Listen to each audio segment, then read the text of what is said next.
Davis is talking about imparting wisdom on some of you guys that have not played over at Duke.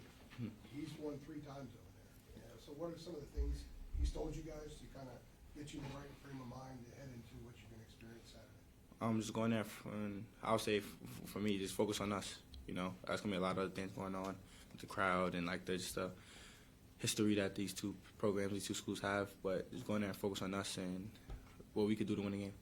Has he said anything about a couple of years ago when that team was in a similar situation you guys are in? They went in there, Coach K's last home game and beat them. It sort of triggered their spark to the title game?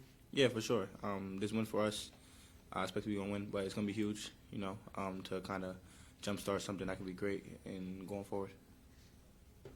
Ian, like, what was your perception of the rivalry before you got here? And do you have any, like, personal favorite moments growing up? Games you watched, moments you watched, players, anything? Not any personal favorite moments, but I do understand the rivalry. I understand how big of a game this is and for the 2 programs, and I'm just looking forward to go out there and play. Yeah, how do you guys stay confident considering you lost 3 out of 4? You've been having frustrations in one-possession games, and has that been difficult to stay confident? Sometimes it's definitely, you know, kind of frustrating. You know, definitely losing I feel like always frustrating, but we just trust each other. You know, we trust coach, we trust each other, and we believe in the work that we put in. So we know what we do, we know what we work on. So just go out there and do it.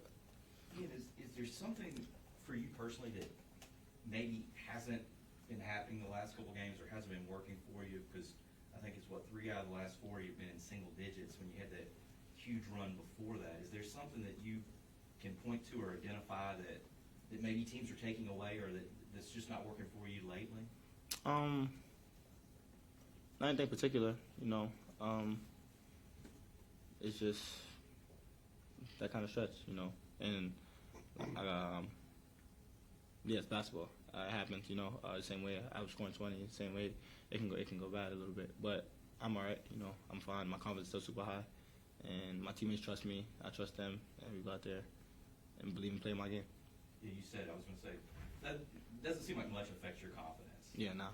Either way. Absolutely, you know. I believe in the work I put in, and I think I'm the best player on the floor every time I step on the floor.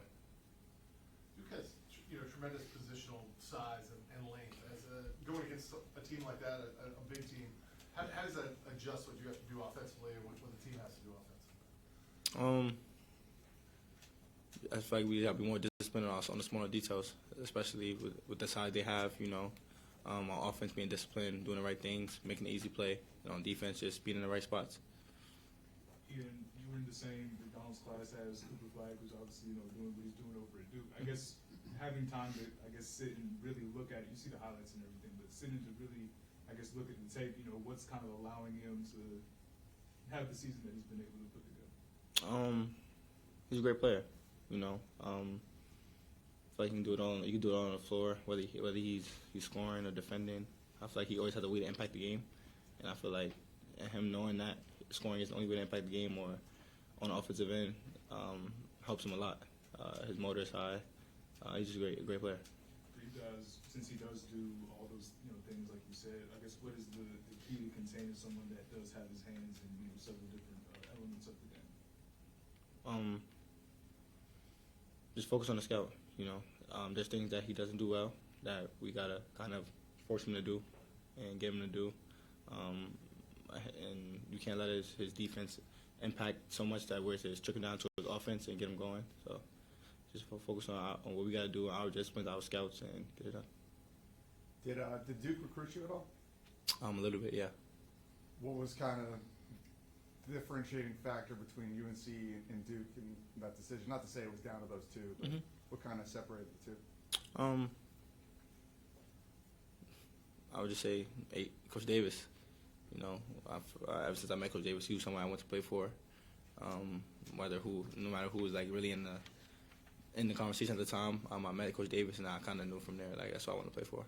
Do you have any sort of? I mean, you're a highly touted player, obviously coming out of high school, but do you have any sort of chip? The Duke guys, their freshman class always gets put up kind of on a pedestal. Does that give you any sort of chip in this game? I got chip every game. I want to go out and play every game and play the best I can play. Go out there and try to prove something every time I go out there on the floor. And whether we playing Duke or whoever, it's a chip every game. Ian, as a younger guy, wondering if you could, or if you have perspective on Duke's recruiting success. Over the years, they do seem to get their share of highly touted guys. Carolina does too. Mhm. But what do you think it is about maybe the way they run their program or how they do things that appeals to young kids coming up? Like I said, the history behind the school is great. You know, they have a long history of putting guys in the NBA, and I guess to recruits that's like eye opening. You know, I want to be one and done, not aspire to be one and done. So that school has a history of doing that, so they go there, I guess. Ian, do you, having grown up playing against like Cooper and those guys that are Duke freshmen, like, do you keep up with those guys? Do you guys talk or communicate? Since, I mean, you've been playing against them for years, obviously. Not too often. Not too often. Me and Cooper are super close. We played together in USA basketball. So we kind of grew a relationship from there. And then we played together, same team, McDonald's. But yeah, we're cool. We're cool. Because you guys don't text Nah. each other like, hey, I'll see you Saturday. I don't want to talk to him for real. Yeah, I'm good. Yeah, one thing that some of the guys were talking about after the Pitt game was, sometimes offensively, things can get stagnant. You guys can break down over dribble, things like that. Looking at last game, do you feel that was, I guess, some of the reason the offense, kind of stopped, producing points? And I guess what do you think, needs to change to, allow for more flow and more movement? I do think our second half offense wasn't the best. We didn't score a whole bunch of 21 points second half, I believe. We didn't score a bunch second half. They started switching 1 through 5, and kind of put like a pause on things for us, and we didn't get a chance to really adjust to it. But yeah, that's really what happened. Knowing that Duke also does that, though, does that give you an opportunity to kind of look at what didn't work and try and iron it out? Absolutely. Every game gives us opportunity to go out there and make changes and adjust to different looks. So we've seen it before. Now we go to practice, fix it, figure out how to attack it, and what we want to get out of it, and then get it done. Anything else? Thanks, Ian. No problem. Thanks, Ian.